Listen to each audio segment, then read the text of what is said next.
Tell me, when did you suspect that your man was on the down low? Hey guys, welcome back to my YouTube channel Happening Hub.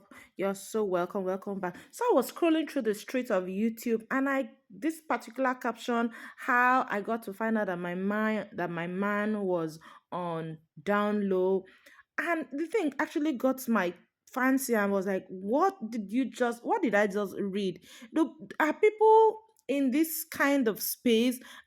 Do people really have this kind of spouses? It really caught my fancy rather, and I was like, I need to bring it in here for people in here to listen, share. Do you have people that have been in this space? Do you have people that you have, or you know somebody that have been in this kind of a situation? Because I can't just imagine this, guys. Let's listen. So, about 2 years into our marriage, me and my ex husband, we were not doing well. It was toxic. One day, I needed to use a laptop, but mine was broke, and a lot of times he would let me use his. He wasn't home on this specific day. I go to open his laptop, and his email is open. I guess he must have forgot and not realized and just shut it down, but normally he would close his apps out. I go in the email, and I see that there are these emails with a strange subject from Craigslist. Something I had to read and open because I was like, oh no, who is he sending messages to? I click on it and it is messages where he's responding back and forth to a man from Craigslist that my ex had reached out to. This man is openly gay, and the man was asking my ex-husband, have you ever been with a man before? Have you ever tried these things before? My ex responds back with, no, but I've always been curious about it. So I dumped all the dildos out on the floor. So when my husband got home, I can address it. He came home and I asked him, like, hey, why are these in the house? Who they belong to? And so his excuse or lie was, oh, I didn't know how to tell you. I've been working a part-time job. At night, these strippers be doing private parties, and one of them left their bag in my car. So of course I would have bought into that had I found the bag full of dildos in his car. They were in my house, wrapped around my towels, good towels that been coming up missing. So, I'm just sitting there looking at him puzzled, like, you really expect me to believe this? And part 4 to continue. I mean, that is such a lame and silly excuse. I mean, what did he think? Did he think she would buy that kind of crap?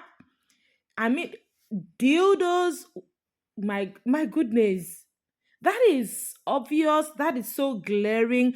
You don't need any soothsayer to tell you that, okay, this man is on something, is on DL. What kind of crappy excuse is that? So, with my towels wrapped in my own towels, and I had to find it out in your car as well. No, no, no, no, no. This is crazy. Why do people have such mentality? Why are people so? Why don't you open up right from the first time? What? So many whys. My goodness, this is scary. Car. Part one of how I found out my baby daddy was still. Okay, y'all, this is my first story time, so y'all gotta bear with me. Okay? So, around this time, back in 2022, I think, I had allowed my baby daddy to come stay with me. So, hold on, y'all. Y'all gotta work with me now. Okay, when he was staying with me, I guess one night he went out, then he came back. He was like, his phone dropped off the car and he couldn't find it, and he was like mad and shit like that. I'm like, just chill, like you can hold my son's phone so you can get you another phone. So I ended up letting him hold my son's phone or whatnot. And I ain't gonna lie, the same night that he had got the phone logged in and this and that, I had already had it in my head that I was gonna go through it, like, because I'm nosy. So I waited till he went to sleep, got the phone, and I was going through it. But I know my homegirl, like, she's real good when it comes down to going through a nigga phone. So I'm like, girl, I got the phone, pull up. She done pulled up, we going through it, this and that. So I had done seen him, he text a gay guy, but the message, it was unsent. So it was an unsent message to the gay guy, and it was the gay guy sending like the eyes emoji. And that's all I seen. That was it. So then he had 2 different like gay men blocked. So I seen that, and I went back to the house and I woke him up and I'm like, you gay. Like, you're gay. So he waking up looking confused. He like, what are you talking about? I said, I went through the phone, and why is you texting a punk? Like, and why do you have all these punks blocked? He was like, man, like he got so mad, y'all. He was like talking real loud. He was like, man, these punks, if a punk trying to add me or follow me, this and that, of course I'm gonna block them. Da da da da. Lies, y'all. That was red flag right there. I should have walked away right then and there, or whatever. So he going back and forth, me and him going back and forth, and me being naive, y'all, I still let him stay with me or whatever. Okay, so I think this was like June 2022 or whatever. So let's fast forward to July. July come around. Like, I was just so fed up with him because he wasn't helping me. He was eating all the groceries, wasn't providing nothing, like doing nothing for my son. Always gone. So I was just like over it at this point. So I was waiting for him to come home or whatever, but like 3 came around. I'm like, I'm tired, I'm gonna go to sleep. I just sent him a text or whatever. So I sent him a text, like basically give him the rundown, like, you need to step up. Like, you're gonna have to either help me or you gonna either have to leave. So after that, I went to sleep. I woke up, he was on the couch, and yeah, I went to go run my errands, came back, he was still asleep. So I ended up having to leave again. So I left again, came back, he was up and moving. So I'm looking at him, I'm like, you got my text? Like that. So he was like, yeah, I got it. So I'm like, what you gonna do? He's talking about, I'ma leave. Girl, y'all, why you said that? Because that just pissed me off, because bitch, you been staying with me, and bitch, you ain't help me with nothing. Then when I like, yeah, you gonna rather leave than help. So that just pissed me off. So I was like, bitch, leave. Like, you gonna have to leave now. Like, yeah, you gonna have to leave now. So she was like, you wanna help me? You can start putting stuff on the porch. So I done start putting stuff on the porch. So I'm like, and my son's phone, I need it. So he went to say, nah, you ain't getting shit, bitch. Da, da, da. I ain't getting nothing. So he went downstairs. So I'm thinking he leaving because he was walking down to the car. I was like, come get this shit. Don't leave this shit on the porch. So he come back with a pad. And you know, I don't want TikTok be in this video. But he put the pad on the deep freezer. So I grab it because it's like, you're not trying to give me my son's phone. You're not going to get this. I grab it, put it up. So after that, he like, I think he had done, I locked him out after that, I think. So he was just knocking, like telling me that he needed his pad. So I don't know, I just felt like he was about to, because I stayed upstairs at the time or whatever. So I just knew he was going to, I don't know, but I kind of felt it when he stopped knocking that he was going to do something crazy, but I just didn't know what he was going to do. So, y'all, remind you, I stay upstairs, I have a balcony, and when I say y'all, it's no light poles, no like nothing he can like grab on to get on top of the balcony. So I'm not thinking that he's finna jump on top of the balcony. Next thing you know, y'all, I hear thump. So I already knew he had done jumped on top of the balcony. The door, then I forgot to lock the door, y'all. So I ran into my room and locked the door. So at this point, from my room, you could talk to somebody through like the balcony, like if I open the window. So I open the window, I'm like, all you gotta do is give me my son's phone and I'll give you the pet. So he said, nah, bitch, you ain't get shit. Give me my motherfucking stuff, da da da da. So Like, at this point, we going back and forth for like some minutes now. Like, I'm tired of arguing. So I done got some scissors. So I'm like, I'm about to pour this shit out if you don't give me my son's phone. So we ended up trading like through the window. I gave him his bag, he gave me my son's phone. Why did he do that? I don't know if he thought that I didn't know the PIN code, but over the time that he had the phone, I always watched him put the PIN in. So I guess he thought I couldn't get into it, y'all. So okay, so y'all, now that he done got his pet, so I'm at the like the screen though. I don't like I'm talking shit. I'm like, bitch, you could jump down from the balcony because you're not gonna come through my house. You could jump down. So I'm just talking shit like that. So he eventually, I had went in the room, laid down. He eventually jumped down from the balcony.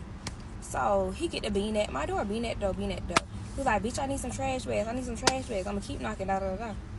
So I just didn't want him to be over here, like over there with all that, like making all that noise. So I threw him some trash bags out the door, and he bagging the shit up or whatever. So I had to leave to go get my mom from work around this when all this was going on. So I had to eventually leave out the house. So remind y'all, my kids were, I think they was in their room watching TV. So we had to walk outside. So I walked outside, and I don't know what triggered this animal, but he just went to going crazy. Like, then went to like breaking like the porch light, or like just doing crazy shit. So I just walked right past him or whatever, because bitch, you doing too much. So after that, and around this time, before I left, I put the phone up because I didn't want to walk out and he tried to grab it from me. So I had the phone up in the house. So fast forward, I got back home and his stuff was off the porch. So someone just told me to look out my window. I look out my window, he got like his clothes and stuff like stashed down stairs or whatever. So after that, I'm going through the phone or whatever, and I see messages of this same punk that he had blocked. Remember I told y'all in the beginning he had this punk blocked on Instagram and what's name, but he had a different page. This is a page that I wasn't logged into, because remember I told y'all the whole time he was there, I had his information or whatever, but it was another account. So I seen messages between him and the gay boy. So I'm like, hold on, y'all. Well, time about to run out. If y'all want a part 2, just comment and let me know y'all want a part 2, and I'll let y'all know what I seen in the messages, and yeah. I found out my husband of 5 years is secretly gay. Story time. He's a construction worker, the kind of guy who loves sports, beers, and fixing things around the house. To anyone who knows him, he's the epitome of man's man. We've been married for 5 years, and I thought I knew everything about him. But now I realized how much I didn't know. It all started when I noticed some changes in his behavior. He was staying out late and more often, claiming he had to work extra hours on a new project. He seemed distant, always glued to his phone. I chalked it up to stress and tried to be supportive, but my gut told me something was off. Last week, curiosity got the better of me. While he was in the shower, I went through his phone. I found messages that made my heart sink. Texts and photos with other men, along with mentions of visiting gay bars. My world came crashing down as I read through his secret life, realizing he had been cheating on me. I confronted him that night. He tried to deny it at first, but the evidence was undeniable. Eventually, he broke down and confessed. He told me he was gay and had been struggling with this identity for years. Marrying me was an attempt to live the normal life expected of him, but he couldn't continue living a lie. The pain of betrayal was excruciating, but in his tears and apologies, I saw a man who was also suffering. He had built a facade to fit in a world that wouldn't accept his truth, and now that facade had crumbled. We've decided to separate, but the road ahead is uncertain. Part of me is angry and hurt, but another part of me feels a strange sense of compassion. I can't fully understand his struggle, but I know he never meant to hurt me. He's still the man I loved, just not the person I thought he was. I wanted to share my story here because I feel so lost and alone. I'm hoping to find some support and maybe connect with others who have been through something similar. How do you move on from something like this? How do you cope with the betrayal and the loss of a future you thought was certain? Guys, leave your comments in the comment section, and if you have a story to share, kindly send me a DM. How I found out my boyfriend was on the down low was he tried to take me to a swingers club, and I was like, I'm not going in there. He actually had a membership to this place, and I asked him, have you ever been with men or anything? He said, no, I've only been with couples. So like, have a man ever touched you? Have you ever engaged in any kind of activity with a man? He was like, no, I just been with couples. And so he was kind of vague about it. So I asked him, I said, how would you feel if you ever caught me with another man? What would you do? Do you know what he said? He was like, I wouldn't do anything. I would join. Like, you would just join us? This is somebody I've been with in a relationship for over a year. He said he was straight, supposed to be monogamous, but the entire time of us being together for over a year, he had been cheating on me at swingers club and had been with both men and women. And he finally came out later as bisexual. My goodness, this is so devastating. This is so deceptive. How would you be for someone for years, and you're cheating on the person, as not even cheating with the same gender, with another gender? This is so devastating, I would say. Honestly, I don't wish this on anybody. To even, just like the question, the second to the last person said, how do they even move on? How do they move on from this kind of state? How do they cope? How do they even start afresh? Oh my goodness. So guys, what do you think about this? What do you think? I'd love that you share in the comment section. Let's hear your thoughts. Let's hear your views. Do you have anybody in this particular space? Kindly share till I come your way again in my next video. Bye for now.